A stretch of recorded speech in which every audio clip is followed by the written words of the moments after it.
একটা মজার প্রশ্ন।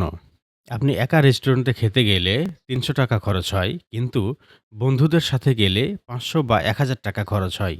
কিন্তু কেন এমনটা হয়? এর পেছনে কোন কারণ লুকিয়ে আছে?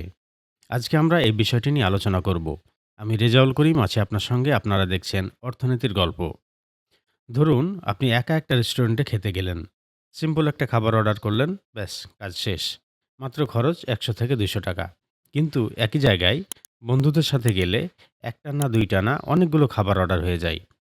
একই সাথে হাসি, আড্ডা, গল্প আর আরও কত কি খরচ। মজার বিষয় হলো আপনি একা থাকলে এত কিছু কখনোই অর্ডার করতেন না। এটার পিছনে একটা কারণ আছে। এটাকে বলা হয় সোশ্যাল স্পেন্ডিং বিহেভিয়ার। মানে আমরা যখন অন্যদের সাথে থাকি তখন আমাদের সিদ্ধান্ত শুধু নিজের থাকে না। আমাদের আশপাশের পরিবেশ আমাদের সিদ্ধান্তকে নিয়ন্ত্রণ করে। বন্ধু কিছু খরচ করলে আপনাকেও বাধ্য হয়ে খরচ করতে হয়। কেউ আপনার থেকে বেশি খরচ করলে আপনিও পিছিয়ে থাকতে চান না।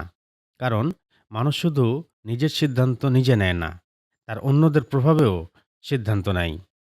তাই বন্ধুরা আপনার খরচ সরাসরি বাড়াচ্ছে না, কিন্তু তাদের সাথে থাকলে আপনার খরচ অটোমেটিক্যালি বেড়ে যাচ্ছে। আসল কথা হলো আপনি একা সিদ্ধান্ত নিচ্ছেন না, আপনার চারপাশের মানুষ আপনাকে সিদ্ধান্ত নিতে প্রভাবিত করছে। আমাদের চ্যানেলটি একেবারে নতুন। চ্যানেলটি সাবস্ক্রাইব করে আমাদের সঙ্গে থাকার জন্য অনুরোধ করছি। ভালো থাকবেন। পরের ভিডিওতে আবার কথা হবে।